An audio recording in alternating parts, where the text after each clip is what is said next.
encontrado con mujeres que habían cometido las abominaciones de abortar varias veces, entre otras cosas tremendas. Además, he tenido casos de personas que, además de perversiones sexuales aberrantes, cometieron toda clase de delitos gravísimos.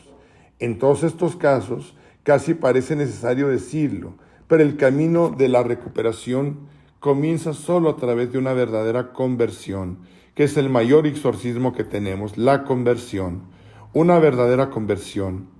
Vayamos ahora finalmente a la cuarta razón por la cual nos puede atacar Satanás, y es por haber entrado en contacto con personas, con lugares, con prácticas espirituales peligrosas como es el ocultismo, el espiritismo. Con esta expresión quiero incluir también la práctica o asistencia a sesiones de espiritismo, de magia, de sectas satánicas, magia y culto satánico, que tienen su apogeo en misas negras y prácticas de ocultismo. Asistir, queridos amigos, a magos, a hechiceros, a adivinos en todas sus formas, es una forma de exponerse completamente al peligro de incurrir en una maldición o un maleficio. Más aún, cuando se quiere contraer un vínculo con Satanás, hay personas que han hecho consagraciones con Satanás, han hecho pactos de sangre con el demonio, han asistido a escuelas o a centros satanistas y el nombramiento como sacerdote de Satanás son prácticas ahora muy difundidas. Quiero que sepan, lamentablemente al día de hoy, desgraciadamente sobre todo desde hace 15 años, han sido de forma bastante creciente y está exponencialmente creciendo este tipo de rituales. En cuanto al uso de similares o magos, yo les presento un caso muy común que ocurre casi a diario. Alguien puede que tenga una enfermedad, que se revela contra todo tratamiento médico, o ve que todas las cosas que emprende le salen mal, y entonces piensa que a lo mejor es un maleficio y que algo malvado lo bloquea. Entonces, esta persona acude a un adivino, a un brujo, a un mago, y éste le dice: tienes un hechizo, si quieres que te lo quite, necesitas pagarme esta suma de dinero. Si se acepta la propuesta, este brujo entonces o adivino pide algo personal que puede ser una fotografía, una prenda interior, un mechón de pelo o algo de la piel o incluso un fragmento de uñas. En este punto, el mal ya está hecho a través del hechizo magia negra. En este punto, quiero también hacer notar una aclaración. Muchos caen a la trampa de este tipo de lugares porque ven el consultorio del mago cubierto de crucifijos, de imágenes que rezan el credo de los apóstoles, el rosario, cuadros sagrados, retratos del Padre Pío, o simplemente porque el mago les dice que se dedica solo a la magia blanca. Y pa' colmo les dicen todavía: si me pides magia negra, yo me negaría. Dice el mago inclusive que actuar en magia blanca parece significar eliminar los maleficios y que la magia negra es hacer maleficios. Ahí yo quiero comentar, el padre Cándido Mantini decía: no existe ni magia blanca ni magia negra, solo hay magia negra, porque toda forma de magia es una apelación al demonio. Así que el pobre infortunado que va a buscar un mago, si antes tenía una pequeña dolencia malvada, pero también podría ser resuelta de inmediato, ahora que fue donde el mago para pedir que le hagan algo más, regresa a casa con una verdadera maldición encima. A menudo los exorcistas tenemos que trabajar mucho, más en ese caso para eliminar el nefasto trabajo de los brujos y su consecuencia en la salud de las personas. Es por ello que bajo ninguna circunstancia, les dice el Padre Amor, deben consentir el ocultismo o el espiritismo. La Sagrada Escritura condena rotundamente estas prácticas, más profundamente en el libro de Deuteronomio, del 18 al 14, que nos dice: cuando hayas entrado en la tierra que Yahvé tu Dios te da, no imites las malas acciones de aquellos pueblos, que no se haya nadie en medio de ti que haga pasar a su hijo o a su hija por el fuego, ni quien practique adivinación, ni hechicería, o que sea agorero, o hechicero, o encantador, o adivino, o espiritista, ni con consulta a los muertos, porque cualquiera que hace estas cosas es abominable al Señor. Y por su causa de estas abominaciones el Señor tu Dios expulsará estas naciones de delante de ti. Serás intachable delante del Señor tu Dios, porque estas naciones que vas a desalojar escuchan a los que practican hechicería y a los adivinos, pero a ti el Señor tu Dios no te lo ha permitido. Palabra de Dios. Específicamente, dice el Padre Amor, en los versículos 10 al 12, se nos dice muy claramente y textualmente que no hay en medio de ti nadie que haga pasar a su hijo o a su hija por el fuego. Sobre todo esa expresión existe distintas interpretaciones de ella. Algunos exégetas piensan que hace referencia a ciertas prácticas triviales de antaño, que por grupos o poblaciones antiguamente ofrendaban a sus hijos a entidades espirituales, pero también podría tener otro significado y quiero aclararlo. Por ejemplo, el reconocido sacerdote el padre Emiliano Tardif cuenta que en alguna ocasión, visitando Camerún, vio cómo un grupo de hechiceros y brujos generaban o ejecutaban rituales de iniciación a los niños más pequeños en prácticas espirituales. Niños de apenas algunos meses, y parte de este ritual, quiero que sepan, consistía en hacerlos pasar a estos pequeños por medio del fuego, de las llamas, y estos no se quemaban. Y tal vez sí, este tipo de prácticas sean precisamente lo que condena el Deuteronomio. Más precisamente, es en esta expresión que les acabo de leer, que no haya nadie que haga pasar a su hijo o a su hija por el fuego. Continuó leyendo Deuteronomio, que no se encuentre en medio de ti quien practique la adivinación o la superstición, tampoco se encontrará en medio de ti quien consulte a los astros, ni quien practique la magia, quien consulte los espectros, ni tampoco quien interrogue a los muertos. Fíjese lo rotundo y exacto que es la palabra de Dios con respecto a este tipo de prácticas, en lo concerniente a los espíritus y a los fallecidos, y el versículo que cierra diciendo: porque Yahvé aborrece a los que hacen estas cosas y los expulsa delante de ti a causa de estas abominaciones. Y con ello creo que no existe una expresión más fuerte en toda la Biblia que esta, que expresa abominación por parte de Dios hacia una práctica específica, como es el caso del espiritismo. Entonces, queridos amigos, analicemos cómo al interrogar a los muertos, el practicar este tipo de enlaces de encuentro o de vínculos con el más allá de la muerte es algo que la Biblia condena de manera muy específica.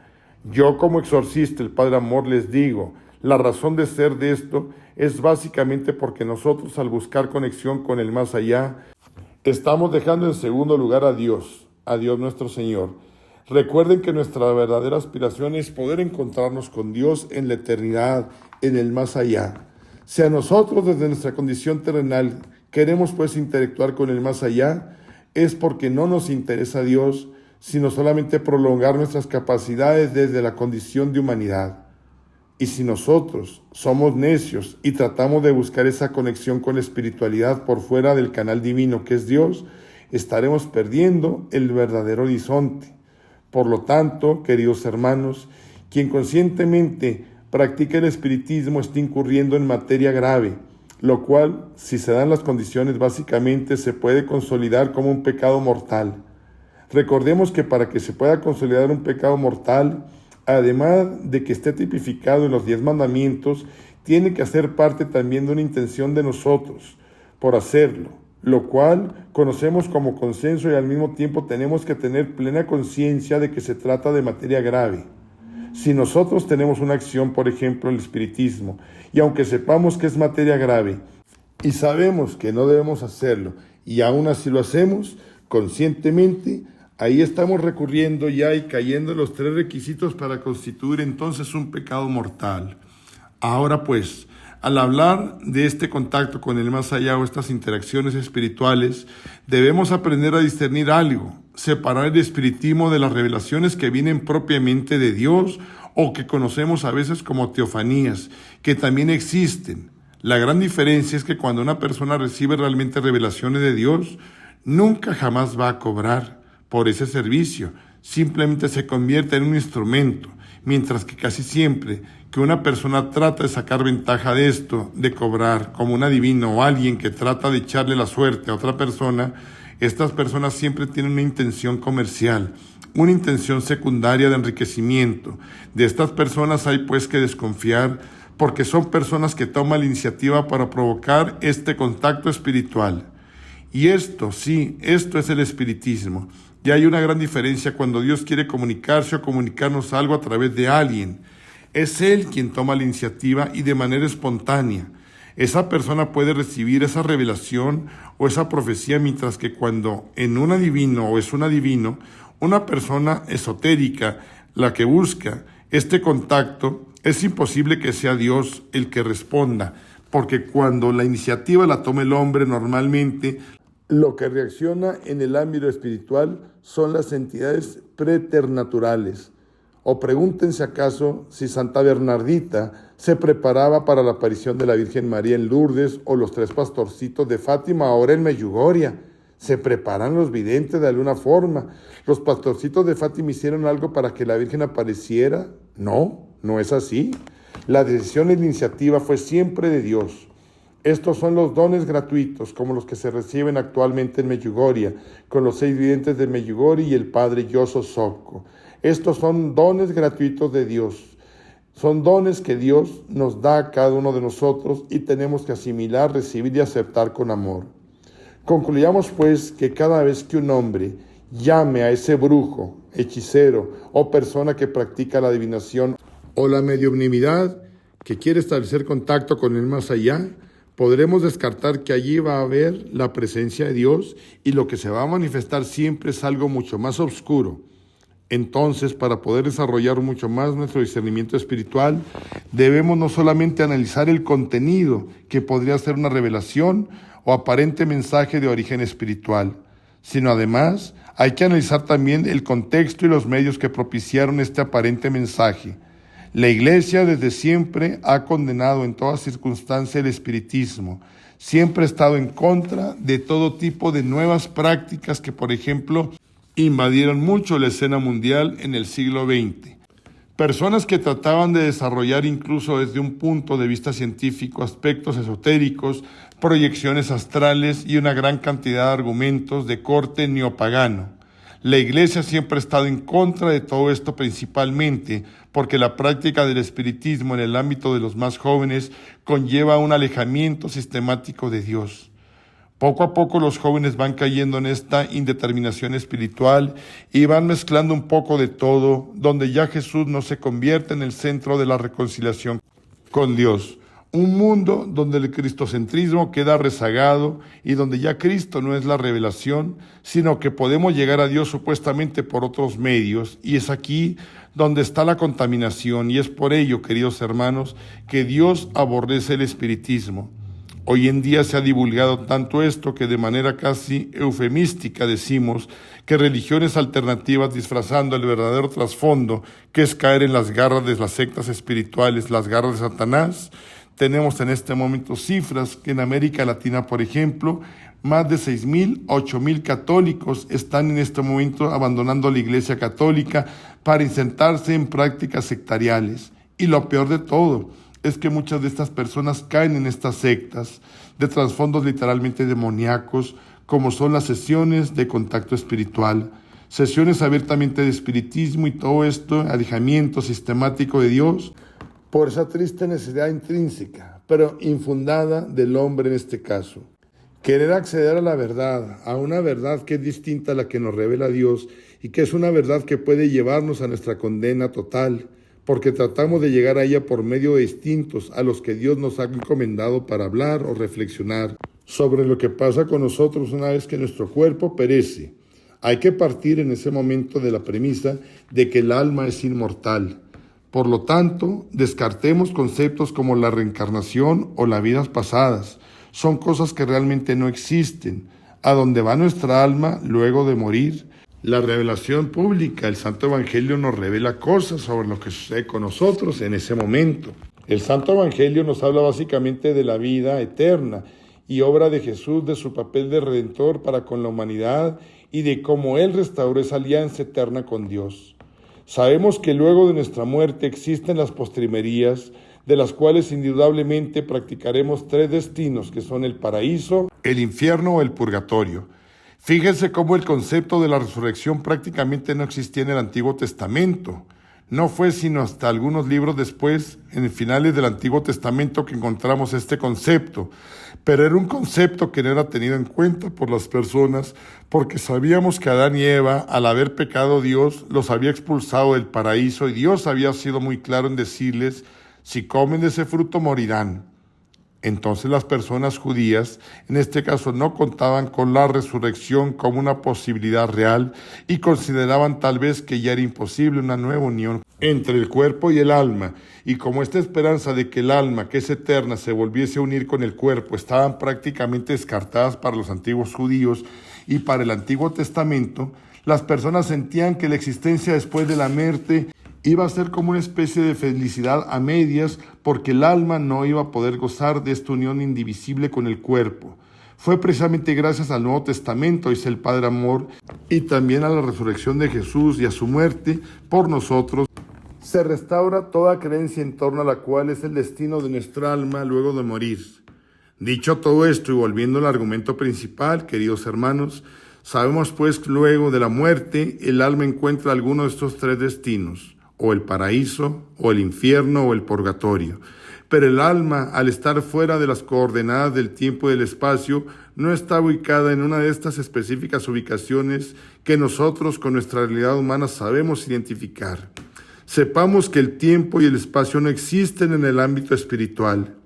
Cuando el alma abandona el cuerpo y el alma deja de estar en un sitio, el sitio en el que estaba el cuerpo para pasar a estar en un estado muy diferente, porque estar ubicado en un lugar es muy distinto a simplemente ser en alguna circunstancia. Por eso el alma al morir, el cuerpo queda por fuera de las coordenadas del tiempo y del espacio, y esto es algo muy difícil de entender y comprender, y lo sé que les cuesta trabajo. Nos cuesta trabajo a nosotros entenderlo, o al menos es muy difícil de explicar con palabras humanas, porque no tenemos los suficientes argumentos para explicar científicamente. ¿Cómo podría ser esto? Simplemente nos basamos en nuestra fe para tratar de comprender algo que supera nuestras expectativas y nuestra inteligencia. Queridos amigos, aquí el Padre Amor nos habla muy claramente del destino que tiene nuestra alma el día de mañana. Las postrimerías, cielo, purgatorio, infierno. Nos ha comentado también el daño que podemos ocasionarnos o nos pueden causar al llevar a cabo esas prácticas esotéricas. Si yo me digo católico, o estoy con Dios o estoy contra Dios, porque a los tibios Jesús nos vomita de la boca. La Gospel Medjugorje nos ha dicho, hijitos, ¿quiere Satanás acabar con el mundo? ¿Quiere Satanás ganar la mayor cantidad de almas? ¿Quiere Satanás acabar con mi plan en Medjugorje? Hijitos, atentos, viene el triunfo de mi corazón inmaculado. Ya viene mi triunfo, prepárense, Satanás está al acecho. Queridos hijos, he revelado y estoy revelando 10 secretos a mis hijos de Medjugorje, secretos que cuando se lleven a cabo el poder de Satanás será completamente destruido y aniquilado. Ofrezcan en este momento sacrificios, hijitos, para alejar a Satanás. Porten objetos benditos contra Satanás. Ayuden en este momento a que Jesús sea el primer lugar en sus vidas, ya que Satanás quiere la guerra y el odio. Satanás, hijitos, está atacando el mundo sin paz. Satanás desea alejarlos de la oración, quiere inquietar sus corazones, los está agitando como olas, los arrastra al pecado, los atrae al polvo y al pecado. Satanás, hijitos, ya no quiero que los agite porque él quiere la guerra y el odio, quiere reinar y quiere destruir sus vidas y quiere robarles la alegría. El plan de Satanás sobre Medjugorje ha sido derrotado, pero necesito que me ayuden. Así como ahora con esta novena que les he pedido por la paz, quiero que me ayuden para que venga el triunfo de mi corazón inmaculado. Queridos amigos, si esto que han escuchado este día ha tocado tu corazón y te ayuda para prepararte y estar atento a las sinsías del maligno y te puede ayudar con aquellas personas que sabes que se metieron en este tipo de prácticas, comparte el video, regálanos un like, activa la campanita de notificaciones, suscríbete al canal y te vuelvo a invitar por última vez porque tenemos 3 días nada más para que te suscribas a nuestra peregrinación al Festival de la Juventud, 28 de julio al 9 de agosto del año 2024, 3 días inolvidables en Medjugorje. Comunícate al +52 55 31 84 80 81, teléfono de WhatsApp. Dios los bendiga, un fuerte abrazo.